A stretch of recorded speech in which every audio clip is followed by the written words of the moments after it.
Oi, pessoal, tudo bem? Meu nome é Larissa, sou aqui do Data Girls, da equipe de eventos. Também sou engenheira de dados e hoje a gente vai falar sobre um tema super importante que cai muito em entrevista, principalmente para níveis júnior, mas também já vi cair para níveis pleno e sênior, porque é algo super relevante para você saber que é a diferença entre Data Lake e Data Warehouse. Isso cai muito nas entrevistas, principalmente porque é importante a gente saber esses conceitos, saber explicar e também saber aplicar no nosso dia a dia de dados, para poder tomar decisões arquiteturais que sejam mais escaláveis para a nossa equipe. Apesar de ser um tema assim importante, às vezes as pessoas, a gente sente que elas não conseguem explicar direito e não conseguem saber a aplicação de cada um. Então é por isso que a gente vai falar sobre isso hoje. Então, vamos primeiro para o histórico, né? Porque o conceito de Data Warehouse, ele é bem mais antigo, ele está aí desde os anos 60, desde os anos 80, e ele foi criado, né, para ser um repositório central de dados otimizado para demandas analíticas. E o que são demandas analíticas? É, por exemplo, um relatório, é um dashboard. E aí, o que significa ele ser otimizado para demandas analíticas, né? A gente vai ter um conjunto de dados que primeiro a gente vai transformar eles e modelar e pré-agregar para otimizar para a leitura. Então, a gente vai utilizar aqui alguns conceitos de modelagem, principalmente modelagem dimensional. Então, vocês podem conhecer aí o Data Warehouse Toolkit, que é um livro do Kimball, que é icônico assim na área de modelagem para Data Warehouse. Então, é um conceito aí bem sólido na área, tá? Então a gente vai pegar esses dados de diferentes fontes, só que um ponto importante é que esses dados eles precisam ser relacionais, ou seja, estruturados. Então a gente vai ter uma base de dados, vai ter um Postgres, vai ter um MySQL, e a gente vai pegar essas tabelas desse banco, transformar, né, fazer um processo de ETL, que é extração, transformação e carga, as siglas em inglês, né, para colocar no Data Warehouse essas tabelas já modeladas, com relacionamento, pré-agregadas para consumo. Esse modelo, ele fez sucesso, foi vigente aí por muitos e muitos anos. Só que ele também tinha consigo algumas limitações.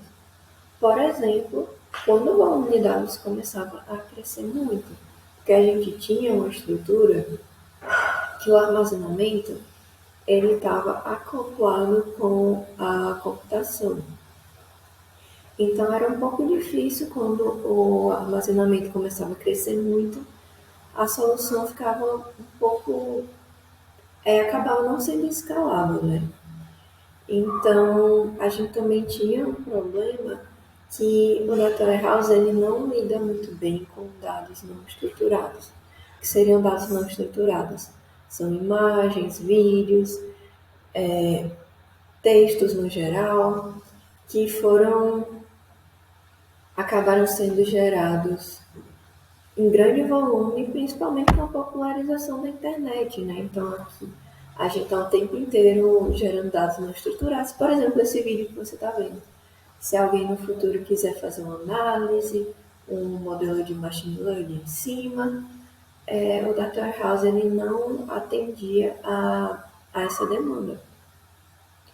E aí que chegou nas nossas vidas o Data Lake, né? E aí, qual a diferença, né? O que é o Data Lake? O Data Lake ele vai surgir também como um repositório central, né? Ele se popularizou com a ascensão do armazenamento e computação na nuvem. Então, começou a ser adotado pelas empresas, porque ele dava um desacoplamento entre o armazenamento e a computação, e também a possibilidade de armazenar dados não estruturados. Então, ele também vai ser esse repositório central para armazenar dados não estruturados e estruturados em qualquer escala, de diferentes fontes e também em diferentes periodicidades. Né? Aqui no Data Lake a gente vai ter, no caso, dados estruturados e não estruturados sendo ingeridos, então a gente vai ter um processo primeiro de extração e carga, daí esses dados vão todos para o Data Lake, e depois, em seguida, a gente vai ter a transformação. E aí, nesse caso, a gente não vai precisar definir o esquema de antemão, né? Ele usa um comportamento chamado esquema na leitura, ou seja, schema read em inglês, ou seja, a gente vai ter mais flexibilidade e velocidade na captura dos dados. E a gente só vai definir qual é o esquema desses dados quando a gente for consumir. Então aqui o Data Lake ele é super usado também para dados para exploração, para dashboards e para machine learning.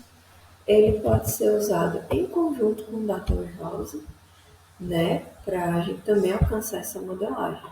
Só que um ponto importante do Data Lake é que a gente vai precisar de uma camada de governança e de metadados para que a gente consiga saber o que a gente tem de dado no Data Lake, para que ele não vire um data swamp, né, que é um termo em inglês que seria basicamente um pântano de dados.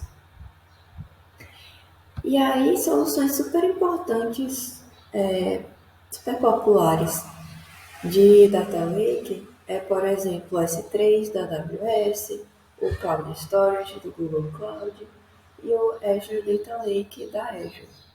Né? A gente também tem solução Data Warehouse na nuvem, que, como eu falei, né, a gente pode usar os dois na nossa arquitetura. Então, ferramentas populares são o Redshift, o BigQuery, o Azure Synapse Analytics, o Snowflake também tá super popular aí, que é uma ferramenta também para Data Warehouse na nuvem. Bom, e aí a gente pensa, né, o que é importante no futuro para stack de dados moderno. O que a gente está vendo muito é o uso do Data Lakehouse, que seria uma fusão dessas duas tecnologias, né? E aí o Data Lakehouse, ele chegou muito num cenário que a gente, no Data Lake, sozinho, a gente não conseguia forçar a aplicação de qualidade de dados. Né? Então a gente tinha aquela arquitetura que eu mostrei para vocês anteriormente, que tinha o Data Lake e tinha o Data Warehouse. Só que agora fica um pouco inviável a gente ter uma equipe para cuidar desses dois sistemas. Né? Então surgiu o Data Lake House para combinar as melhores características de cada um, para que a gente conseguisse guardar os nossos dados em um armazenamento de objetos e também conseguisse fazer transações ACID, né, que é com atomicidade, consistência, isolamento e durabilidade. No Lakehouse a gente vai alcançar isso através de uma camada de governança e também uma camada que vai ser a utilização de um formato de tabela, para que a gente consiga transformar esses arquivos em tabelas, né? Coisas que a gente consegue consumir e gerar relatórios em cima. Então, aí, com isso veio o advento dos formatos de tabela open source, por exemplo, o Data Lake, o Apache Iceberg e o Apache Hud.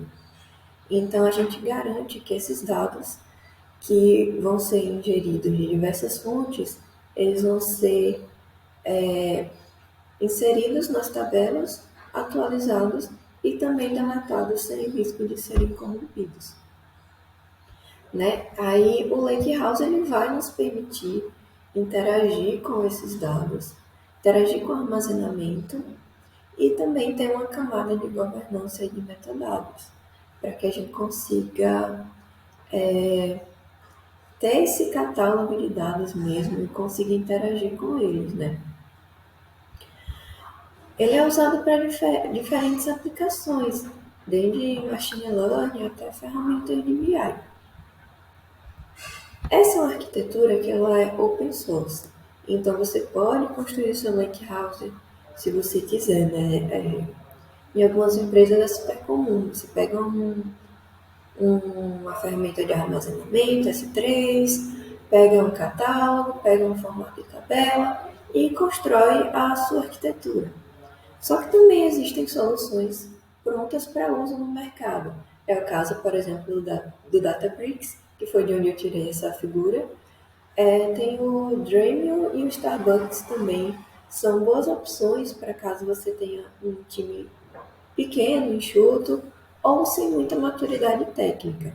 Então é um time que está começando agora, que você não tem como investir muito em uma pessoa que saiba montar um lakehouse. Então também existem essas soluções. Daí como a gente viu, né?